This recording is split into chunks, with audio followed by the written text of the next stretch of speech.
ಕಾಶ್ಮೀರ ಪ್ರವಾಸಕ್ಕೆ ತೆರಳಿದ್ರು 40ಕ್ಕೂ ಅಧಿಕ ಕನ್ನಡಿಗರು ತಾಯ್ನಾಡಿಗೆ ಕರೆತಂಬರುವಂತ ನಿಟ್ಟಿನಲ್ಲಿ ಸರ್ಕಾರ ವಿಮಾನದ ವ್ಯವಸ್ಥೆಯನ್ನ ಮಾಡಿದೆ. ಅಧಿಕಾರಿಗಳಿಗೆ ಈ ಬಗ್ಗೆ ಸೂಚನೆಯನ್ನ ನಾನು ಕೊಟ್ಟಿದ್ದೀನಿ. ಸುರಕ್ಷಿತವಾಗಿ ಕನ್ನಡಿಗರನ್ನ ವಾಪಸ್ ಕರ್ಕೊಂಬರುವಂತ ಎಲ್ಲ ವ್ಯವಸ್ಥೆ ಆಗಿದೆ ಅಂತ ಹೇಳಿ ಸಿಎಂ ಸಿದ್ದರಾಮಯ್ಯ ಅವರು ಪೋಸ್ಟ್ ಅನ್ನು ಮಾಡಿದ್ದಾರೆ. ಸಾಮಾಜಿಕ ಜಾಲತಾಣದಲ್ಲಿ ಈ ಬಗ್ಗೆ ಅವರು ಮಾಹಿತಿಯನ್ನು ಹಂಚಿಕೊಂಡಿದ್ದಾರೆ.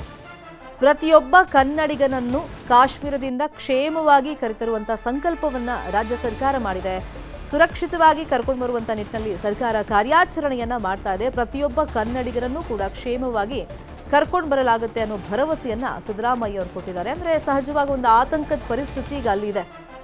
ಸೊ ಯಾರನ್ನ ಸಂಪರ್ಕ ಮಾಡಬೇಕು, ಸಹಾಯವಾಣಿ ಕೇಂದ್ರ ನಂಬರ್ಗಳನ್ನ ಕೊಟ್ಟಿದ್ದಾರೆ. ಒಂದು ಕಡೆ ಹೊರಗಡೆ ಬರೋಕ್ಕೂ ಭಯ ಆಗ್ತಾ ಇದೆ. ಅಂದರೆ ಅಲ್ಲಿನ ಸೇನೆಯನ್ನು ನಂಬೋದಕ್ಕೂ ಒಂಥರ ಜನ ಹಿಂದೂ ಮುಂದೆ ನೋಡ್ತಾ ಇದ್ದಾರೆ. ಯಾಕಂದರೆ ನಿನ್ನೆ ಸೇನೆಯ ವಸ್ತ್ರವನ್ನು ಧರಿಸಿನೇ ಉಗ್ರರು ಬಂದಿದ್ರು, ದಾಳಿಯನ್ನು ಮಾಡಿದ್ರು ಅಂತಲೂ ಅಲ್ಲಿ ಸ್ಥಳೀಯರು ಹೇಳ್ತಾ ಇರೋದ್ರಿಂದ ಅಲ್ಲಿ ನಿಜವಾದ ಸೇನೆಯನ್ನು ಕಂಡರೂ ಕೂಡ ಆ ಡ್ರೆಸ್ ಹಾಕಿದವ್ರನ್ನ ಕಂಡರೂ ಕೂಡ ಜನ ಒಂಥರ ನಂಬೋದಕ್ಕೆ ರೆಡಿ ಇಲ್ಲ. ಒಂಥರ ತೀರಾ ಶಾಕಿಗೆ ಒಳಗಾಗಿದ್ದಾರೆ. ಇವರು ಸೇನೆನ ಅಥವಾ ಉಗ್ರರು ನಮ್ಮನ್ನು ಕೊಂದು ಹಾಕ್ತಾರೋ, ಶೂಟ್ ಮಾಡ್ತಾರೋ, ಇಂಥದ್ದೆಲ್ಲ ಸಹಜವಾಗಿ ಆತಂಕದಲ್ಲಿದ್ದಾರೆ. ಹಾಗಾಗಿ ಸರ್ಕಾರದ ಕಡೆಯಿಂದ ಒಂದು ಭರವಸೆಯ ಮಾತನ್ನು ಸಿದ್ದರಾಮಯ್ಯ ಅವರು ಹೇಳಿದ್ದಾರೆ. ಯಾರು ಕೂಡ ಆತಂಕ ಪಡುವಂಥ ಅಗತ್ಯವಿಲ್ಲ. ಕಾಶ್ಮೀರ ಪ್ರವಾಸಕ್ಕೆ ಅಂತ ತೆರಳಿರುವಂಥ 40ಕ್ಕೂ ಅಧಿಕ ಕನ್ನಡಿಗರು ಭಯೋತ್ಪಾದಕ ದಾಳಿಯಿಂದ ಸಂಕಷ್ಟಕ್ಕೆ ಸಿಲುಕಿದ್ದು ಅವರೆಲ್ಲರನ್ನೂ ಸುರಕ್ಷಿತವಾಗಿ ತಾಯ್ನಾಡಿಗೆ ಕರ್ಕೊಂಬರೋಕ್ಕೆ ವಿಶೇಷ ವ್ಯವಸ್ಥೆಯನ್ನು ಮಾಡೋದಕ್ಕೆ ಅಧಿಕಾರಿಗಳಿಗೆ ನಾನು ಸೂಚನೆ ಕೊಟ್ಟಿದ್ದೀನಿ ಅಂತೇಳಿ ಪೋಸ್ಟನ್ನು ಹಾಕಿದ್ದಾರೆ. ಕಾಶ್ಮೀರದಲ್ಲಿ ಉಗ್ರರ ಗುಂಡಿನ ದಾಳಿಗೆ ಮಧುಸೂದನ್ ಅನ್ನೋರು ಸಾವನ್ನಪ್ಪಿದ್ದಾರೆ.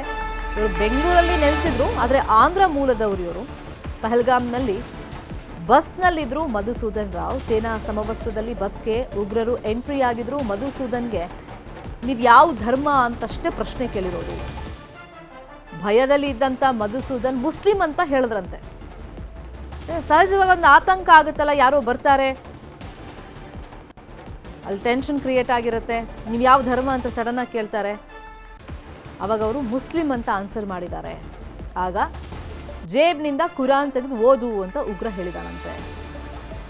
ಮರ್ತು ಹೋಗಿದೆ ಅಂತ ಅಂದಾಗ ಪ್ಯಾಂಟ್ ಬಿಚ್ಚು ಅಂಥೇಳಿ ಅಲ್ಲಿ ಬಂದಂಥ ಉಗ್ರ ತಾಕೀತು ಮಾಡಿದ್ದಾನೆ.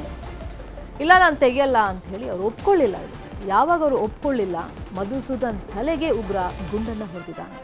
ಹೆಂಡತಿ ಮಕ್ಕಳ ಎದುರೇ ಉಗ್ರರು ಅವ್ರನ್ನ ಭೀಕರವಾಗಿ ಕೊಂದು ಹಾಕಿದ್ದಾರೆ. ಇಲ್ಲಿ ಒಬ್ಬೊಬ್ಬರದ್ದು ಒಂದೊಂದು ಕತೆ. ಮದುವೆಯಾಗಿ ಕೆಲವೇ ದಿನಕ್ಕೆ ಪತಿಯನ್ನು ಕಳ್ಕೊಂಡಂಥ ದುಃಖ ಒಂದು ವಿಜುವಲಲ್ಲಿ ತೋರಿಸ್ತಾ ಇದ್ದೀವಿ ನೋಡಿ. ಒಂದು ಫೋಟೋ ತೋರಿಸ್ತಾ ಇದ್ದೀವಲ್ಲ ಈಕೆಯದ್ದು, ಮತ್ತೊಂದು ಕಡೆ ಫ್ಯಾಮಿಲಿ ಫೋಟೋ ತೋರಿಸ್ತಾ ಇದ್ದೀವಲ್ಲ. ಸೊ ಇವ್ರು ಮಧುಸೂದನ್ ಫ್ಯಾಮಿಲಿ ಬಸ್ಸಲ್ಲಿ ಹೋಗ್ತಾ ಇದ್ರು.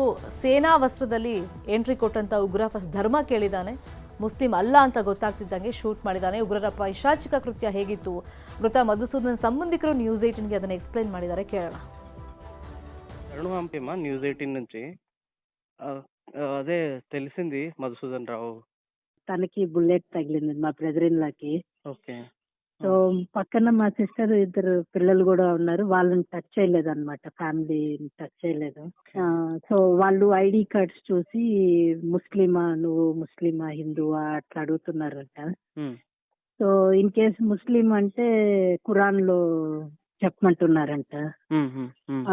కాదు లేదు అంటే కొంచెం డౌట్ వేసింది అంటే ప్యాంట్ ఇప్పి చూపిమని చెప్పి చెప్పారు. ఆర్మీ డ్రెస్ వేసుకున్నారని చెప్తున్నారు. ఆర్మీ డ్రెస్ అంట సార్ వాళ్ళకి. అదే సార్ ఆర్మీ డ్రెస్ వేసుకున్నారు అంటే జస్ట్ ఆర్మీ వాళ్ళలాగే వచ్చి ఐడి కార్డ్ చెక్ చేయడం అలా చేశారంట సార్. అక్కడే ఉన్నారమ్మా ఫ్యామిలీ? అదే సార్, గవర్నమెంట్ మూవ్ చేస్తున్నారు. చెన్నైకి రిక్వెస్ట్ చేస్తా. మా home town Andhra Nellore district.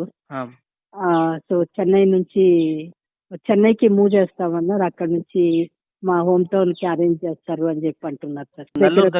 దగ్గర ఏమమ్మా కావాలి సార్, అది నెల్లూరు ఎస్పీఎస్ సార్, నెల్లూరు.